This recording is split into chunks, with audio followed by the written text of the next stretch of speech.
अस्सलाम वालेकुम फ्रेंड्स, कैसे हैं आप सब? I am sure all are fine. This is Mubashar Iqbal Chauhan, advocate high court and lecturer. एक क्वेश्चन हमसे बारहा पूछा गया, उसको मैंने सोचा कि आज डिटेल के साथ आपके साथ शेयर करूं, आपके नॉलेज में इजाफा करूं। क्वेश्चन ये है कि क्या औलाद, बेटा या बेटी बाप से जायदाद में से हिस्सा मांग सकते हैं? बाप से अपनी विरासत का हिस्सा बाप से मांग सकते हैं या नहीं मांग सकते? क्या जायदाद में से उनका कोई हिस्सा बनेगा या नहीं बनेगा? उनका हक बनता है या नहीं बनता? ये तमाम क्वेश्चंस के मैं आज कम्प्रीहेंसिवली आंसर देने वाला हूँ। अगर मेरे YouTube चैनल के ऊपर आप नए हैं तो रेड बटन को क्लिक करके मेरे चैनल को सब्सक्राइब करना, साथ में ही बेल आइकन को प्रेस करके ऑल नोटिफिकेशन करना भूलें, ताकि ऐसे ही फर्दर तमाम इन्फॉर्मेटिव लेक्चर्स आपकी एक्सेस में रहें और उनके नोटिफिकेशन आपको बर वक्त और टाइमली मिलते रहें। मजीद बरा मेरे लेक्चर्स की फ़ीस को फुलफिल करना बिल्कुल ना भूला करें। फ़ीस 3 स्टेप के अंदर पे करनी है। 10 रुपये डोनेट करने हैं, किसी को मुस्कुरा के मिल ले, हेल्प कर दे किसी की। सेकंड स्टेप, थर्ड, मेरे और अपने पेरेंट्स के लिए दुआ। अल्लाह ताला उनको सेहत तंदुरुस्ती अता फरमाए। शुरू करते हैं हमारा लेक्चर।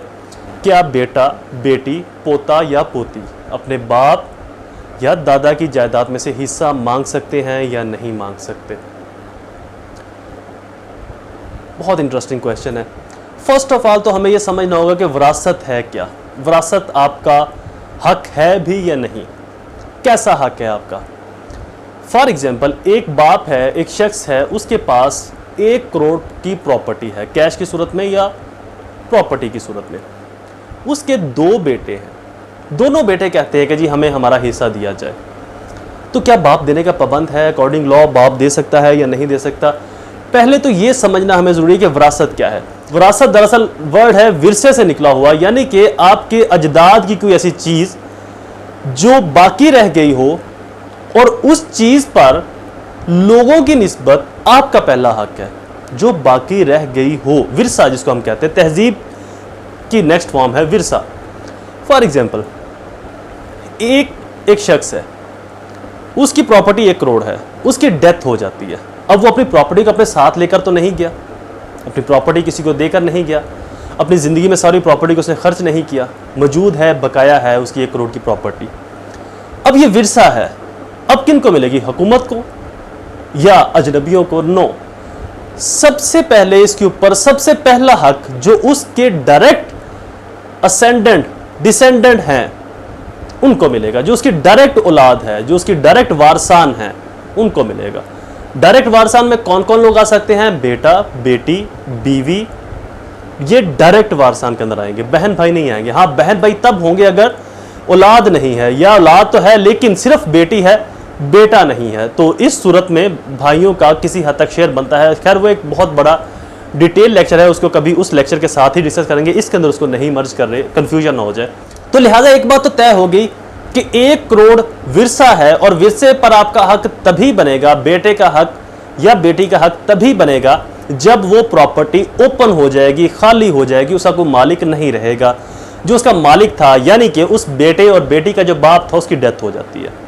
ये बात तो तय होगी। जब डेथ होगी तो प्रॉपर्टी ओपन होगी, खाली होगी। अब उसकी निगहदाश्त करना, उसकी देखभाल करना, उससे प्रॉफिट्स लेना, उसके ऊपर खर्च करना, कौन करेगा खर्च? बगैर प्रॉफिट के कोई नहीं करेगा। और कौन प्रॉफिट लेगा? हर शख्स वहां पर हिस्सेदार है। तो लिहाजा कानून ने यह तय किया कि जब प्रॉपर्टी खाली हो जाती है, उसके ऊपर किसी का हक नहीं रहता, तो उसके बाद सबसे करीबी जो हकदारान है उनको देखा जाएगा। अगर करीबी हकदारान नहीं तो सेकंड जो राइट रखते हैं उनको, और अगर सेकंड राइट रखने वाले भी लोग नहीं हैं तो फिर उस प्रॉपर्टी की जो वारिस होगी वो हुकूमत वक्त होगी, वो स्टेट होगी, रियासत। हुकूमत वक्त नॉट मीन टू से या पॉलिटिकल पार्टी, मीन टू से कि स्टेट, रियासत होगी उस प्रॉपर्टी की। ये बात तो तय हो गई कि जब प्रॉपर्टी खाली हो जाए तब उसके ऊपर हक पैदा होता है। अब एक शख्स है, वो जिंदा है, उसकी प्रॉपर्टी 1 करोड़ की मौजूद है और वो भी जिंदा है।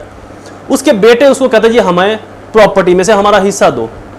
हिस्सा तभी बनेगा जब प्रॉपर्टी ओपन होगी। जब हिस्सा बनेगा तो फिर उसके शेयर्स बन जाएंगे कि बेटा है, उसके कितने हिस्से हैं, बेटी के कितने हिस्से हैं, बीवी के कितने हिस्से हैं।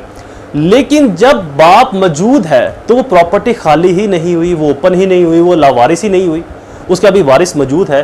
तो जब वारिस मौजूद होगा उस दौरान उस प्रॉपर्टी में से किसी का भी कानूनी हक नहीं अराइज होता, कानूनी हक नहीं जनरेट होता। इसके ऊपर ऑनरेबल सुप्रीम कोर्ट्स की भी जजमेंट आ चुकी हैं और हाई कोर्ट्स की भी, और ऑनरेबल हाई कोर्ट्स की भी बेहद जजमेंट इसके ऊपर मौजूद हैं। अकॉर्डिंग लॉ भी मैंने आपको ये लॉजिक समझा दी कि औलाद का हक तभी बनेगा जब प्रॉपर्टी का कोई एक्चुअल वारिस नहीं रहता, तो उसके जो डायरेक्ट वारसान है वो उसके हकदारान बन जाएंगे। लेकिन अगर बाप जिंदा है तो उस प्रॉपर्टी में से औलाद का कोई हक नहीं होगा। बाप खुद से चाहे तो दे दे, अदरवाइज औलाद केस करके, दावा करके बाप से ज़बरदस्ती अपना हिस्सा नहीं ले सकती। क्यों? क्योंकि उसका कानूनी हक ही नहीं है प्रॉपर्टी में। औलाद का कानूनी हक तभी अराइज होगा जब बाप की या तो डेथ हो जाएगी या बाप खुद से ट्रांसफ़र कर दे। अदरवाइज एक शख्स की जो प्रॉपर्टी है, कानून किसी भी सूरत में, चाहे उसकी औलाद है या कोई और शख्स है जो डिमांड करे कि मुझे इसमें से हिस्सा दे, कानून इस चीज़ का पाबंद है कि उसकी प्रॉपर्टी को right of life, right of property जो कि कॉन्स्टिट्यूशनल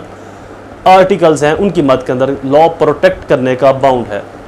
तो लिहाजा किसी भी शख्स का जो ऐसा दावा है, ऐसी रिट है, ऐसी पटिशन है, वो डिसमिस होगी with the order view of honourable supreme court. और सुप्रीम कोर्ट ने उसके ऊपर अपना क्लियर कट व्यू जो है वो सेटल कर दिया है।